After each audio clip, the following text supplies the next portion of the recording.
Oi, gente, estamos chegando com mais um Tom Maior, então já chama todo mundo para a sala e vem com a gente para mais um programa. E hoje vamos falar de um espetáculo de dança que fala sobre inclusão e também representatividade. Também tem um bate-papo sobre saúde mental. Você vai entender qual é a diferença entre solidão e solitude. É isso, e além disso, vamos falar de quê? Tecnologia e educação juntas. Então vem com a gente, porque vamos embora, começou!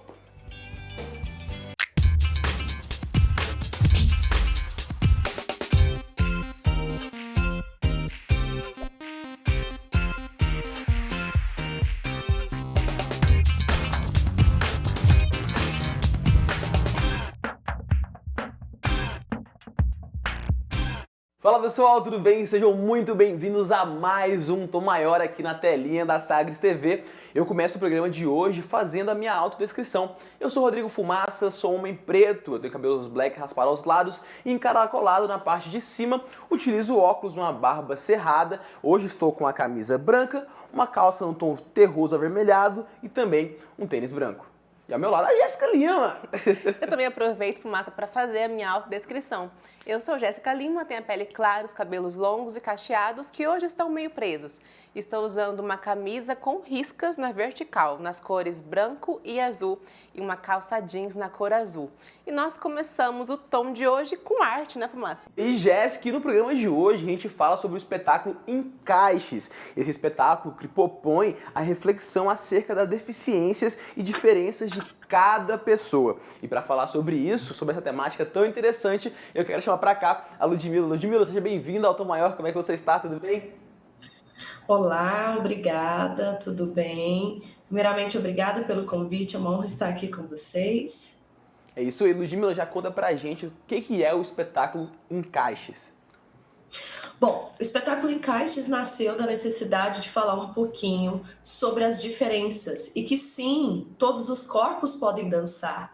O branco, o preto, o gordo, o magro e as pessoas com deficiência, pessoas do LGBT. Então, o Encaixes é as diferenças que se encaixam para fazer um todo que é isso, a representação da nossa sociedade cheia de características individuais de cada um.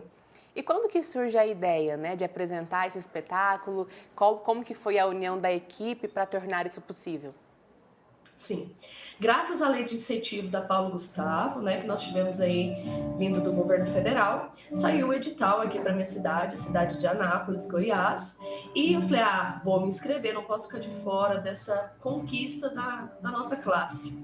E aí eu falei, normalmente eu sempre faço espetáculos já com um elenco pré-determinado. Dessa vez eu falei assim, não, eu acho que está na hora de nós trazermos as diferenças, e principalmente para pontuar que todo corpo é um corpo dançante, né? Indiferente de suas possibilidades, se tem deficiência, da sua cor, do seu gênero, da sua classe social. E aí, reuni aqui com alguns coreógrafos aqui da cidade de Anápolis para a gente juntar. Fizemos um edital super simples, simplificado, para que mais pessoas pudessem estar conosco. Aí tivemos pessoas representadas através homens no palco, né? Trouxemos bastante essa reflexão, o homem também dança. Tivemos também pessoas com deficiência, negros, de diversas idades e de diversas trajetórias na dança. Vários corpos, várias linguagens no mesmo espetáculo. Isso é muito interessante a gente falar sobre isso, trazer essa reflexão, né? Porque a gente vive uma sociedade muito preconceituosa em relação à dança, muitas vezes. A dança, que é uma expressão corporal tão linda e tão importante, né? Justamente. E assim, existem muitos preconceitos acerca do corpo gordo, que não pode dançar. Como assim? Claro que pode, né? Existem muitos tabus sobre homens também no palco e muitas pessoas não sabem que o balé clássico começou com os homens e dentre outras perspectivas. Sendo assim, a temática do espetáculo vem um pouco disso, traz os desencaixes que nós temos na sociedade, construídos socialmente, e a gente se encaixa com o outro para mostrar as nossas potencialidades. Com certeza, Ludmila. E eu vi, né, que a estreia do espetáculo foi um sucesso, muita gente foi prestigiar de perto, um espetáculo gratuito, né, que reforça esse acesso tão fundamental das pessoas à arte. E eu queria que você comentasse sobre, no seu ponto de vista, como que tem sido essa recepção das pessoas, se você tem observado uma abertura maior do público para consumir esses tipos de espetáculo, o que você tem observado nos últimos tempos? Uhum, certo. Olha, nós viemos aí de uma fase pós-pandemia, que a gente pode se dizer que a gente ficou sem ir ao teatro, né, sem poder consumir a arte de forma presencial. E esse pós-pandemia trouxe esse gostinho novamente para todo mundo de ir ao teatro. Então, esse espetáculo também tem como cunho essa formação de plateia, pessoas ali que às vezes não têm o costume, então nós tivemos bastante familiares, amigos do trabalho, dos adultos que estavam em cena, pessoas que nunca tinham ido ao teatro também puderam estar. Então, sim, nós estamos aí nessa construção de formação de plateia para as pessoas consumirem a cada dia mais a arte, a cultura, seja ela de qualquer linguagem. E é bonito ver isso, né, essas questões gratuitas, assim, porque a gente vê que, igual acho que você mesmo falou no release ali, que a gente leu antes de fazer a entrevista, que é a questão de a galera não tá muito acostumada a ir até o teatro, não tá muito acostumada a retirar o ticket ali, retirar o ingresso, e é muito importante mostrar que o teatro, que a dança, é um espaço não elitista também, né? Sim, sim. E dessa forma, não somente pensar os bailarinos de diversas classes sociais, de diversos gêneros, de diversas cores, também o nosso público foi formado assim. O nosso público, a gente instigou esse público a entender seu posicionamento também na sociedade, né? Falar do cabelo, falar da tom de pele, falar da sua estrutura, das suas qualidades e instigar, venham você também conhecer um pouco mais e querendo ou não, as pessoas eu tive feedback assim das pessoas se identificando, né? Se identificando um pouco com o enredo. Nossa, que legal, não sabia disso, não sabia que o homem pode dançar.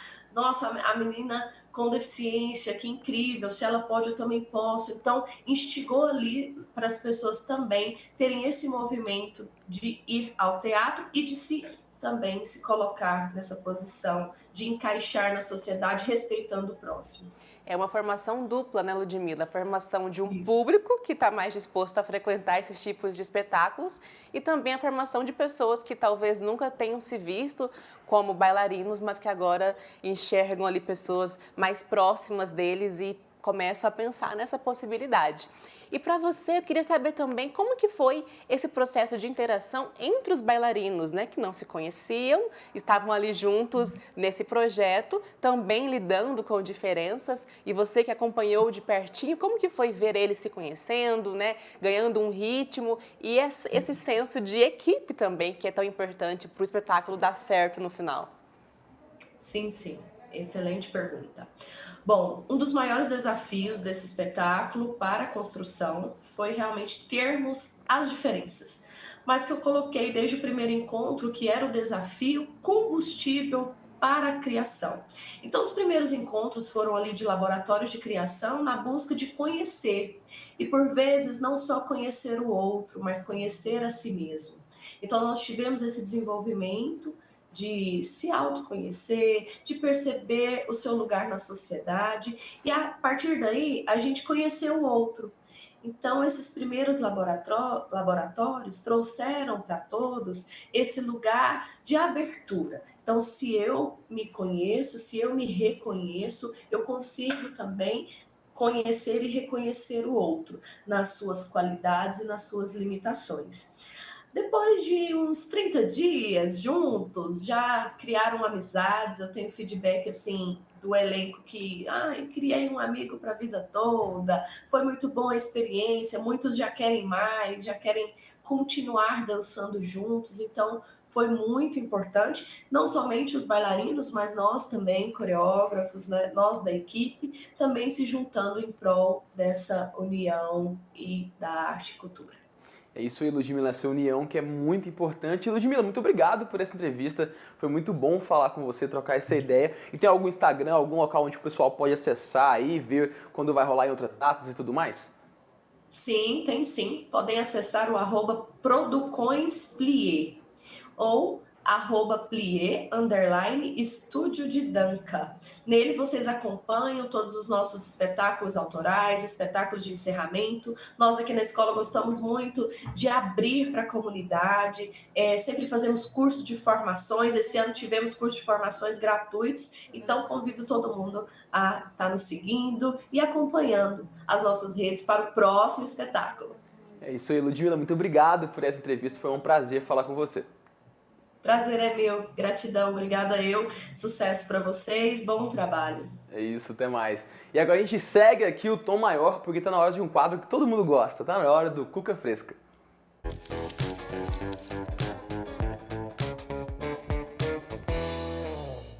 E aí, o que você aí mesmo, está fazendo com 6 anos de idade? Eu confesso que eu com 6 anos estava ali mexendo com terra, caçando grilo no quintal de casa, soltando uma pipa ali e tudo mais, a famosa raia. Mas tem um menino aqui com apenas 6 anos de idade, o Bento Medeiros, esse pequeno brasileiro que tem um QI gigante e acabou de ser aceito em uma sociedade de superdotados. E ele é mais inteligente que 99% da população mundial. E aos 3 anos ele aprendeu a ler e escrever e demonstrou interesse por idiomas além do português. A aptidão foi descoberta em um momento de brincadeira com pecinhas de madeira com a mãe. Com um laudo de QI de 134, Bento teve o laudo submetido para a mesa em junho, mais antiga e mais prestigiada organização de QI do mundo. Menos de um mês depois, retorno positivo aí em setembro, ele vai participar do primeiro evento da organização, tá aí. Brasileiro com 134 de QI, absurdo demais, aceito entre os maiores gênios aí do mundo. E agora a gente fala também das Olimpíadas, mais especificamente da Beatriz, que ganhou a primeira medalha de ouro para o Brasil nas Olimpíadas de Paris 2024. A Beatriz Souza, a Bia, do judô, diz que o esporte foi transformador na vida dela, ajudou a aceitá-la como ela é. Com 1,78 metros e cerca de 135 quilos, a atleta desabafou que foi alvo de preconceito por causa da sua aparência e que sofre por ter sido, abre aspas, fora do padrão. Agora ela agradece ao corpo que tem e vou até abrir aspas novamente. Ela falou aqui, ó: não há problema algum em ser gorda, alta ou forte. O importante é ter saúde, afirmou a Bia, e ela que tem 26 anos de idade ganhou o primeiro ouro aí para o Brasil nas últimas Olimpíadas de 2024. Que legal ver essa história e mostrar que existem vários corpos diferentes dentro do esporte também. Vamos pro rápido comercial, já a gente volta com mais Tom Maior, fica aí.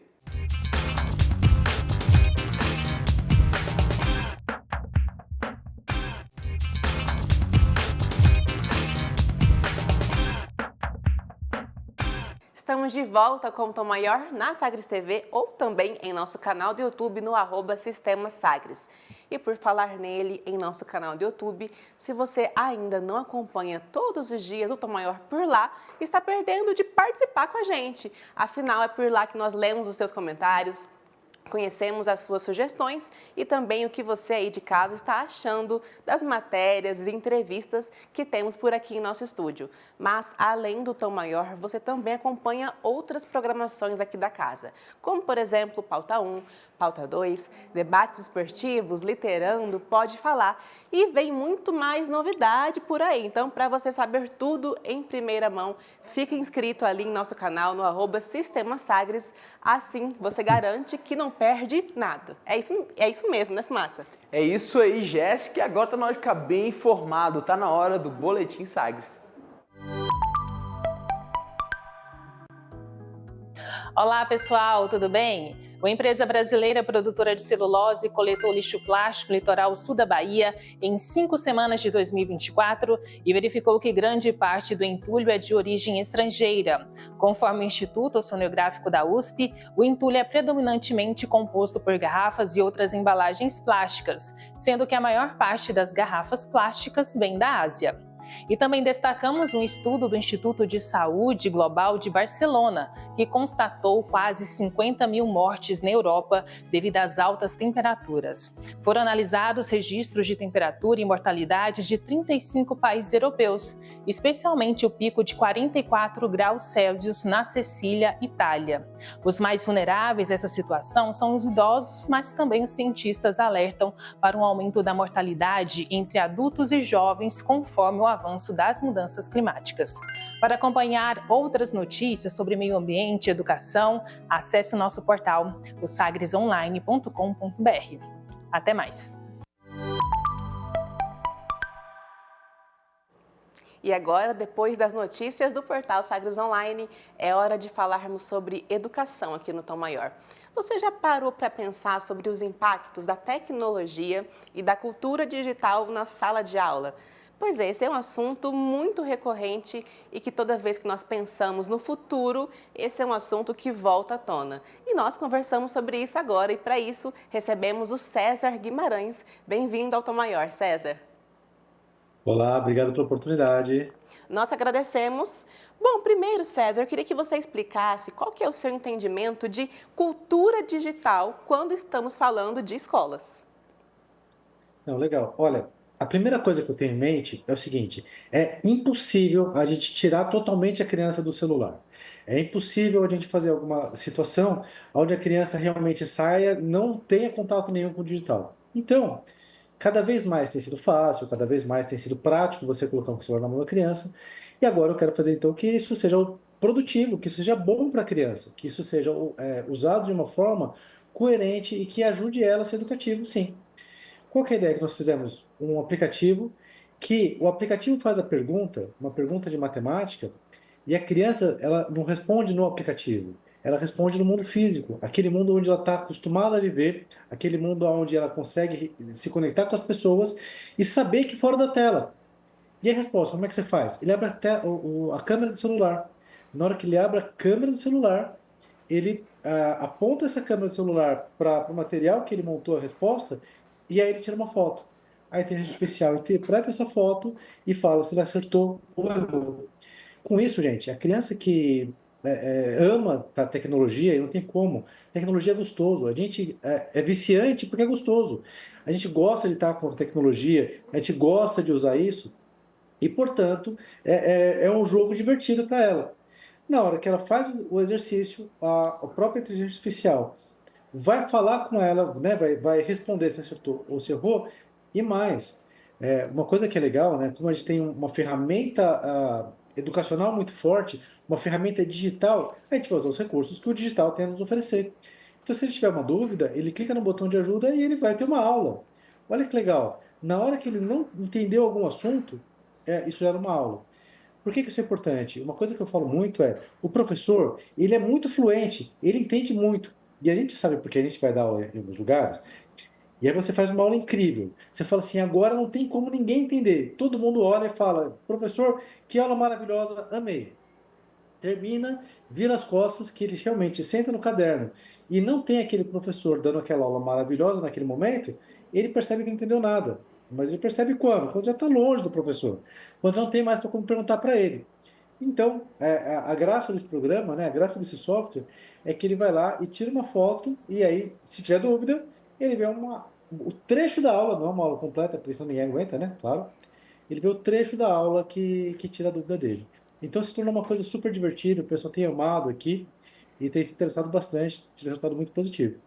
É isso aí, César, seja bem-vindo. Muito legal ouvir você falando sobre isso. O digital com certeza não pode ficar de fora, é algo muito importante e cada dia que passa a gente sente que está mais absorvendo a gente está entrando ainda mais nesse mundo. Mas quais que são os principais desafios para ligar a criançada e o digital junto à educação? Olha, isso é interessante, tá?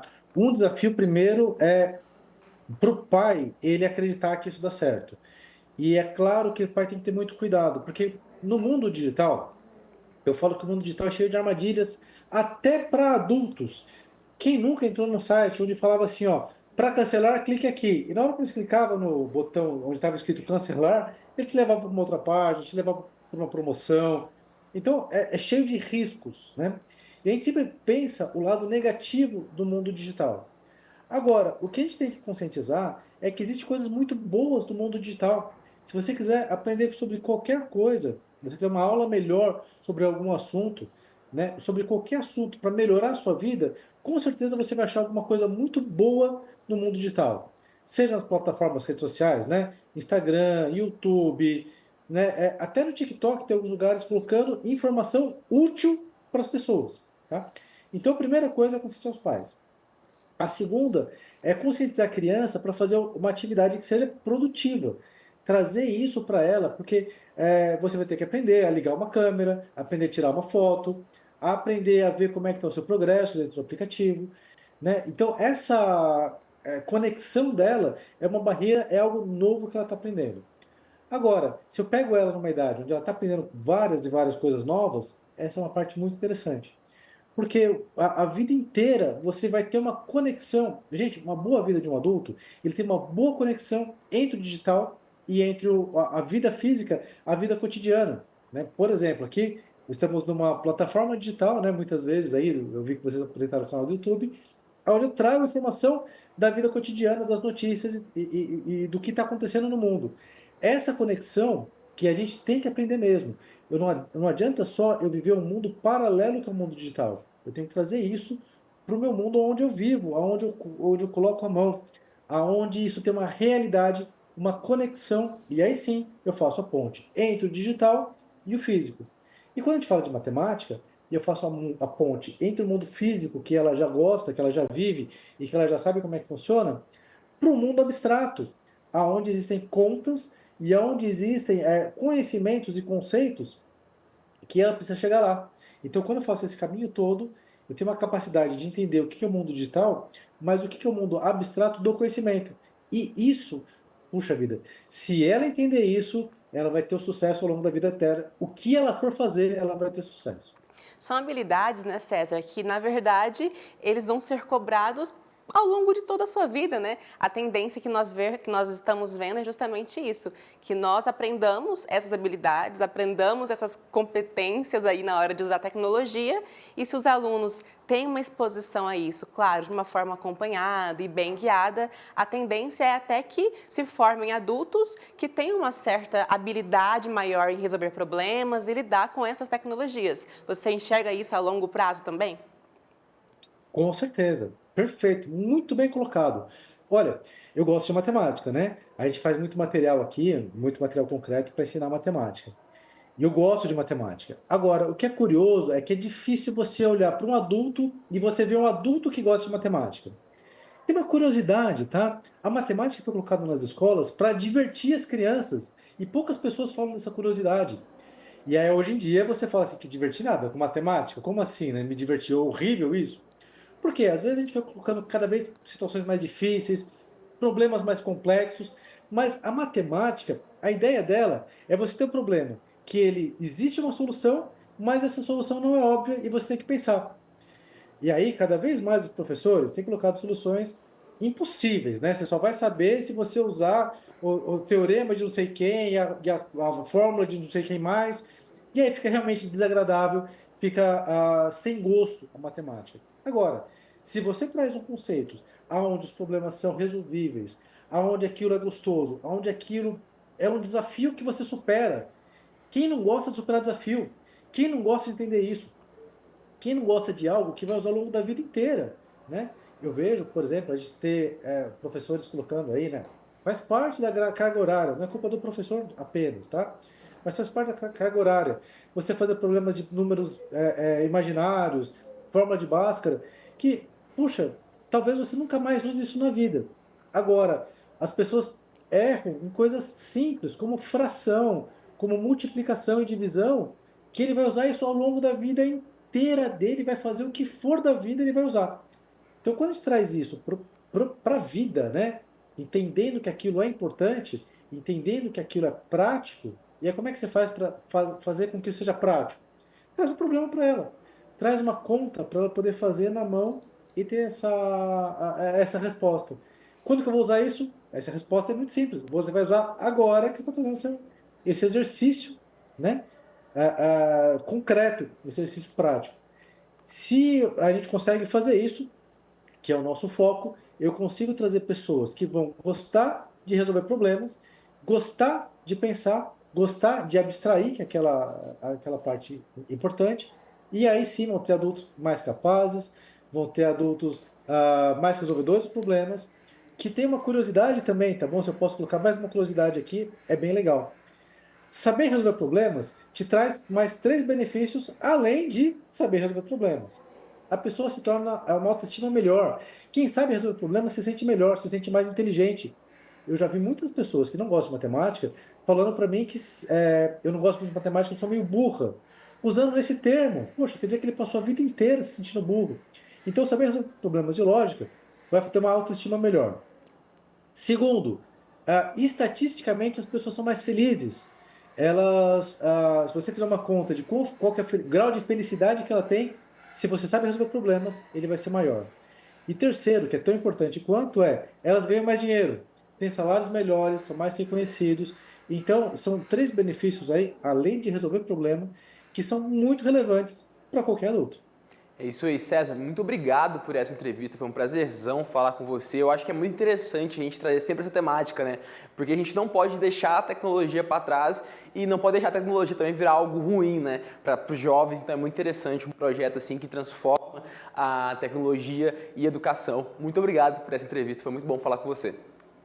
Obrigado por estar aqui junto, obrigado pelo tempo. É isso aí, agora a gente segue aqui o Tom Maior, porque está na hora de conferir uma matéria muito legal que o Johan Germano foi lá no Museu do Amanhã. Vamos conferir? Todos estes sons são do novo Museu de Goiânia. Aqui, as obras de arte estão por toda parte, no chão, no teto, nas paredes, na ausência delas. Para onde se olha, obras de arte. Cada artista tem um estilo. Afrescos, esculturas, lambe-lambes, verdadeiros murais a perder de vista. A escada suspensa, uma obra-prima por si só, ressignificada sob o olhar de uma artista. Para mim está sendo incrível, assim, como a arte ocupando os espaços, ela traz essa segurança. Essa é a primeira vez que ela se sentiu segura para visitar o MUDA, o Museu do Depois do Amanhã. Até porque eu escutava histórias horríveis a respeito daqui, então como mulher não me sentia segura. E pela primeira vez eu tive essa força de vir sozinha. A gente teve a sorte de ter aqui uma visitante que lançou uma obra aqui em tempo real. Isso é uma das propostas, é essa, que as pessoas possam vir de forma espontânea e a gente não faz esse controle do que pode, do que não pode. Foi incrível ter conseguido captar isso aqui ao vivo para vocês. Inaugurado no fim dos anos 50, o prédio que hoje abriga esse museu encontra-se à mercê do tempo, em total situação de abandono. O Glauco também é um dos idealizadores do museu.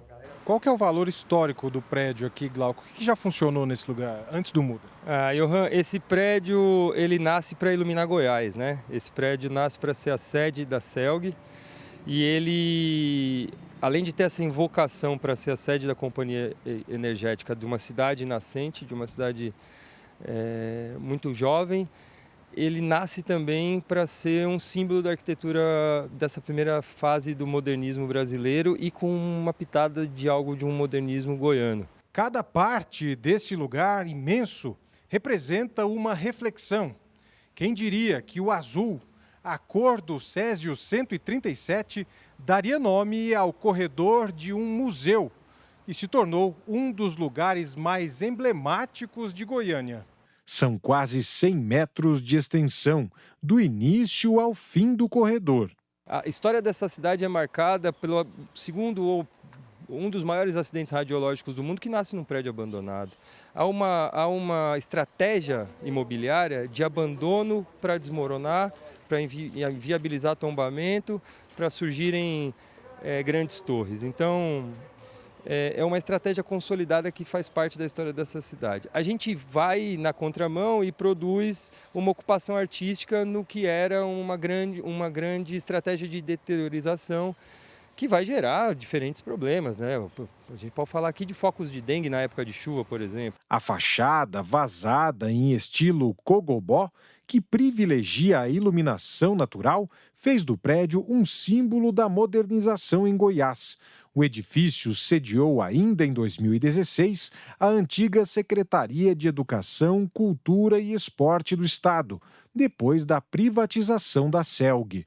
Então ele é um prédio que vai do início do modernismo goiano, da modernização e da energia elétrica como símbolo da modernização, passando pela Secretaria de Educação e Cultura e chegando nesse museu absolutamente provocativo que a gente está propondo aqui. Também temos etiquetas que são frases que nós criamos a partir dos cenários que a gente encontra aqui e também espalhamos essas etiquetas com autores desconhecidos, que as pessoas também possam se auto-identificar, assim como temos etiquetas para fungo, para planta, reino vegetal. Pensando numa característica intrínseca de um museu, uma galeria, nós fizemos mais de 400 etiquetas e colocamos aqui para identificar e entender também que tudo que você está vendo é obra. Nós estamos considerando que é obra, artistas. Humanos, não humanos, reino vegetal, o acaso do tempo, tudo aqui é obra, está catalogado e etiquetado como obra de arte. Nesse imenso buraco ficava um painel com afresco de Frei Confalone, intitulado Energia Elétrica, e retratava o caminho da energia desde o rio até chegar na casa dos cidadãos. Subindo a escada, você dava de frente com esse mural, um mural maravilhoso. Infelizmente não está aí mais. Então, o buraco do Confalone a gente considera como uma obra de todo esse processo de desmonte desse edifício. Edifício modernista que surgiu em um movimento pós-Art Deco e que possui uma linguagem própria. Com o predomínio da Art Deco na região da Praça Cívica, a Avenida Anhanguera passou a abrigar vários edifícios dessa nova linguagem modernista, como o da Vigilância Sanitária, o Hospital Estadual Alberto Rassi, assim como os antigos edifícios bancários na Praça do Bandeirante. Os bancos oficiais no Brasil, que são os bancos públicos, a explosão deles foi justamente nos anos 50, os bancos governamentais. E aí não tinha apenas um, às vezes tinha um banco oficial comercial e um banco oficial de desenvolvimento, por exemplo. Então eram muitos, e às vezes eles ultrapassavam a escala estadual. Então vinha sede de outros bancos para capitais muito distantes. Então, o eixo Anhanguera se configura como um eixo de experimentação nessa escala coletiva, pública, institucional, dessa outra linguagem que não o Art Deco. Enquanto o Art Deco, o local dele é nos arredores da Praça Cívica, no eixo Anhanguera se começou a implementar essa outra arquitetura. E o prédio da CELG é um dos primeiros, que está em meados dos anos 50. Linguagem arquitetônica que antecipa a construção de Brasília, como os prédios da esplanada dos ministérios. Mas os ministérios, sim, e os edifícios das superquadras de Brasília, os edifícios residenciais também, seguem o mesmo estilo. As escolas das superquadras seguem essa mesma estilística. Então, excluindo os palácios, porque como eles exigem esse simbolismo maior, há uma arquitetura mais sofisticada em termos da composição plástica, do que você vai ver nos ministérios. Os ministérios são barras, né? Repetidas, todas iguaizinhas. É mais ou menos por aí. Essa força da arquitetura moderna dos anos 50 e 60, ela não é só verborrágica, ela é estrutural. Esse concreto armado, depois de 4 anos sob umidade, jogado à própria sorte, ele se mantém impávido, né? As estruturas estão profundamente sólidas. Estrutura forte que resiste ao tempo e ao abandono, mas que volta a respirar por meio da arte. Então, essa iniciativa ela é uma iniciativa que tem um poder limitado, porque o poder do governo seria mais forte, tá? Mas, de qualquer maneira, mantém a discussão viva. Então, quando a discussão morre, as nossas possibilidades são menores. Está mais fácil, Johan, conservar e revitalizar ou ressignificar do que demolir. Por isso ele está de pé, porque demolir esse prédio não vai ser simples, né? A gente tem que fazer acontecer e não só reclamar. Goiânia está acontecendo vários movimentos artísticos e venham com calça jeans, venham com bota, com tênis. fiquem atentos e principalmente venham acompanhados, traz essa galera para vir.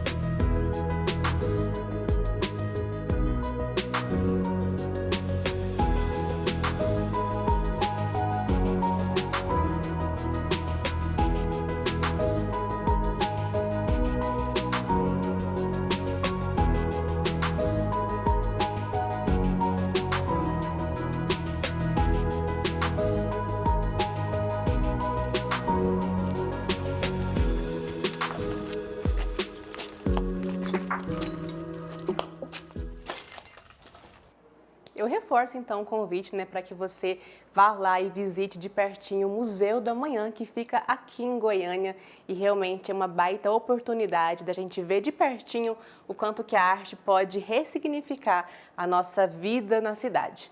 Bom, agora vamos para aquele intervalo rápido, mas não sai daí que já já estamos de volta com mais Tom Maior.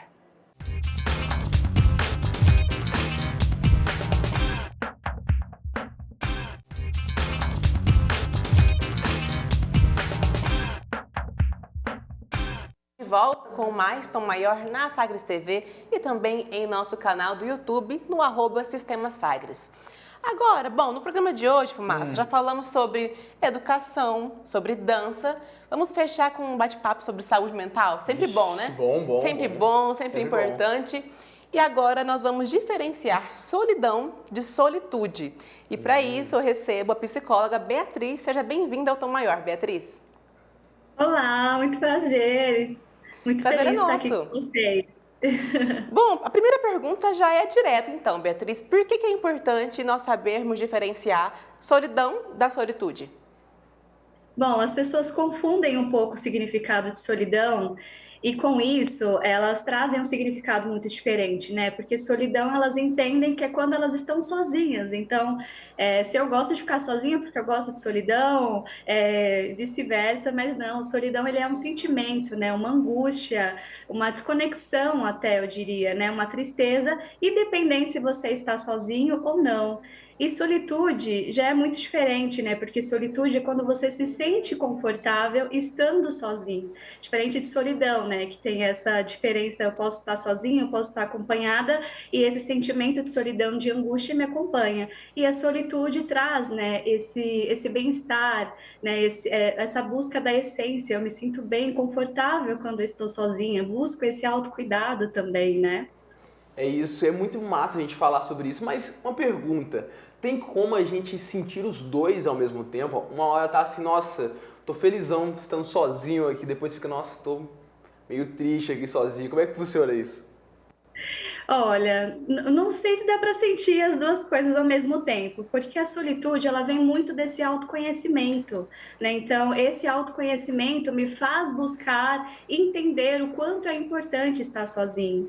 E a solidão, ela pode vir por essa desconexão. Então, se eu sinto solidão é porque eu não estou conectada nem comigo, né, nesse processo de autoconhecimento e nem com o outro. Então, eu diria que é difícil você conseguir sentir as duas coisas ao mesmo tempo. Talvez em um dia você se sinta, né, com uma baixa autoestima, você esteja ali com um olhar mais negativo em relação a você, às situações, e você sinta solidão, e no outro dia você já esteja mais nesse empoderamento, buscando esse autoconhecimento, essa busca para a essência, e aí sim conseguir ter a solitude, mas as duas coisas ao mesmo tempo, na minha visão como psicóloga, eu entendo que é bem difícil, viu? Beatriz, e por que a gente deve buscar ter esses momentos de solitude, né? Na prática, que tipo de benefícios isso pode trazer para a gente, para o nosso bem-estar, para a nossa até criatividade ou produtividade, que é tão falada hoje em dia? Como que a gente pode ter esses momentos na nossa rotina? Olha, eu diria que começando pelo autoconhecimento. Apesar de autoconhecimento significar se conhecer, poucas pessoas ainda se conhecem ao ponto de buscar essa autonomia, essa independência, essa autossuficiência de ficar sozinha. Então, como você trouxe, essa criatividade, quando eu estou sozinha, quando eu consigo ter esse momento comigo, eu consigo me conectar com a minha essência, conectando com a minha essência, com o meu próprio autocuidado, né? Então, eu vou me cuidar, eu vou buscar fazer coisas que façam sentido para mim, e isso automaticamente aumenta a minha criatividade, criatividade, aumenta a minha conexão e eu me sinto bem confortável tanto na minha pele, mas também para ter essa conexão com outras pessoas. Então vale até saber aprender a dizer não. Sabe, Fumaça, quando assim, alguém convida você para fazer alguma coisa e você fica naquela vontade de ficar sozinho ou sozinha em casa, mas tem aquela pressão, né? Assim, nossa, será que se eu dizer não, será que se eu não for vão achar ruim? Eu tenho um pouco então, disso. é complicado. Você acha que é importante a gente saber respeitar essa nossa necessidade de, por vezes, estarmos sozinhos? Nossa, totalmente, totalmente. Você buscar ter esses momentos de conexão. Eu vejo que muitas pessoas, quando tem essa dificuldade até de estabelecer esse limite, porque ainda não entendeu a importância dessa solitude. Então, eu preciso sempre estar rodeada de pessoas, e aí entra um pouquinho naquilo que eu trouxe sobre solidão, né? Então, eu preciso sempre estar rodeada de pessoas, preciso sempre estar acompanhada para que eu me sinta bem. E aí é importante a gente buscar esse momento de solitude, de limite também, né? Que aí eu já acho que entra em outra vertente de entender esses limites, mas entender, caramba, eu preciso desse momento sozinho, eu preciso me conectar e hoje eu não quero sair, eu quero simplesmente aproveitar a minha companhia, ou ir no cinema sozinha, ou ir comer uma comida que eu gosto sozinha. Então, isso com certeza faz parte dos limites. Né, entender, né, e dizer não quando você não está afim de sair ou de fazer qualquer outra coisa também é muito importante. E Beatriz, é interessante a gente falar sobre isso, entender mais um pouco. E necessariamente a pessoa que está na solitude e tudo mais, ela necessariamente passou por um momento de solidão? Como que funciona isso? Ah, com certeza, né? Como eu disse, é preciso esse processo de autoconhecimento e nem sempre, né, a gente está se conhecendo ao ponto de se conectar consigo, de estar nesse momento de solitude. Então, todo mundo, eu acho que já passou por um momento de solidão. Inclusive, eu vou até dar um exemplo aqui na prática para ficar mais fácil de se entender. Por exemplo, você mudou de emprego, você entrou num lugar novo, onde tem outras pessoas, você mudou de cidade. Pode ser que você esteja rodeado de pessoas e no final do dia você se sinta solitário porque você ainda não conseguiu se conectar com outras pessoas. Então, mesmo que você entenda a importância dessa solitude, que você goste de fazer isso, que você já consiga, pode ser que em alguns momentos você viva a solidão.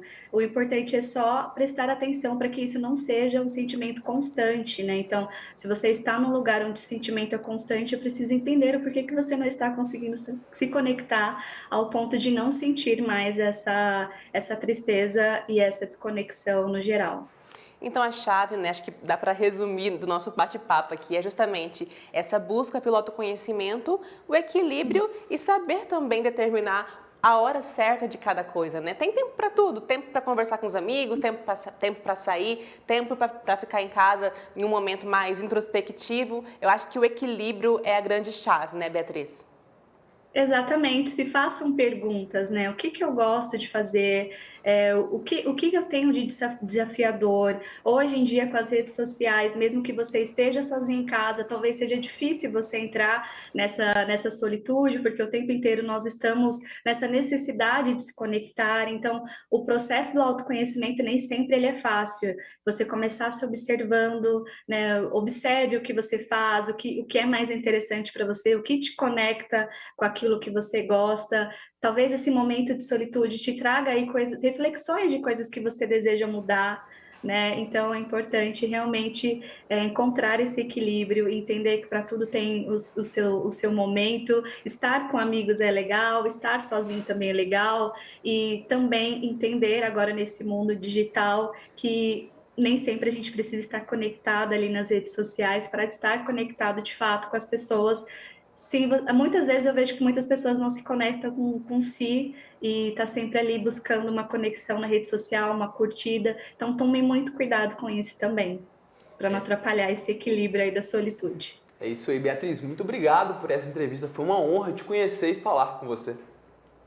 Eu que agradeço. Uma honra conhecer vocês. Contem comigo. Espero que eu tenha conseguido colaborar um pouquinho com vocês. É isso aí, conseguiu demais, muito obrigado. E agora a gente segue aqui o Tom Maior para conhecer uma matéria que a Paloma Rabelo fez, Jéssica, sobre uma ONG chamada ONG de Mãos Dadas. Vamos ver?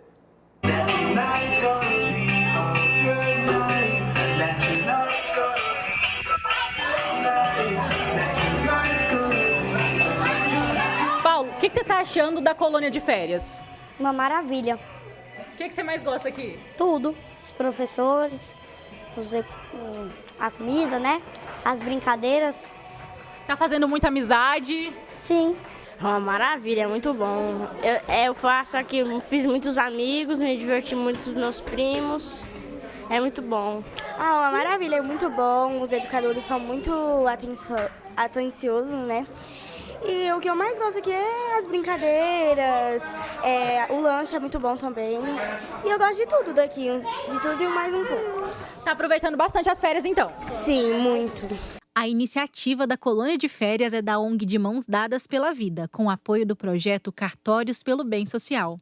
A ação é voltada para crianças de 6 a 13 anos de idade. A ONG de Mãos Dadas pela Vida desenvolve de forma gratuita projetos de assistência social, educativos, esportivos e culturais. Hoje em dia, a ONG atende de forma direta e indireta mais de 600 crianças. Vocês querem mais difícil?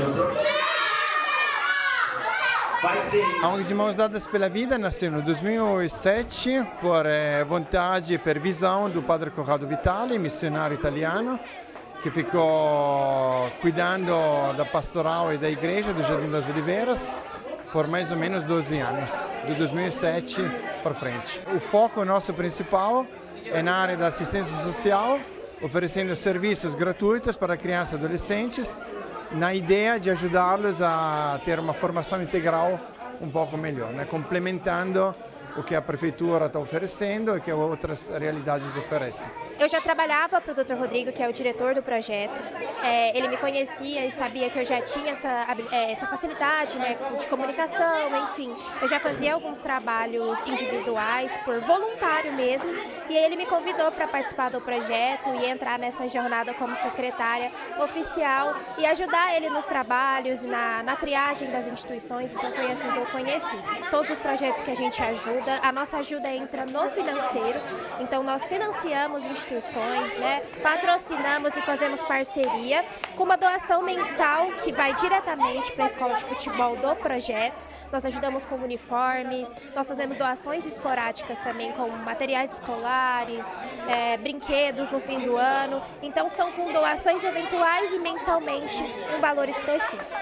A ação conta com a participação de voluntários italianos do projeto Todo Mundo Junto. È importante fare questo scambio culturale tra Italia e Brasile. Per me la cosa più importante è non solo aiutare l'ONG, ma anche stare insieme ai bambini, insieme agli altri educatori, perché mi dà la possibilità di crescere personalmente e di poter essere utile in qualche modo alla comunità. As atividades têm o objetivo de desenvolver e abraçar valores como fé, confiança, amizade e respeito. Desde a nossa fundação, investimos muito, né, recursos humanos, esforços, pedindo apoios para todo mundo para oferecer vários tipos de serviço.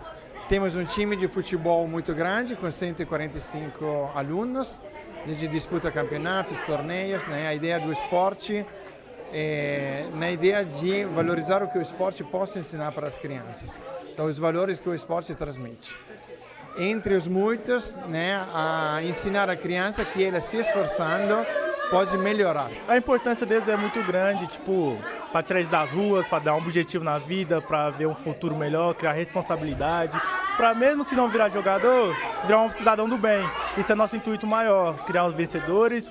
E se não conseguir ser um jogador profissional, pelo menos ser pessoas do bem, com caráter, com objetivo, com educação, isso que nós levamos. Além de beneficiar as crianças, o trabalho voluntário impacta aqueles que dedicam seu tempo e energia para ajudar o próximo. La cosa più importante che sicuramente mi porto dietro è il sorriso che ciascuno di loro ha e mi porterò sempre in Italia o ovunque andrò nel mondo.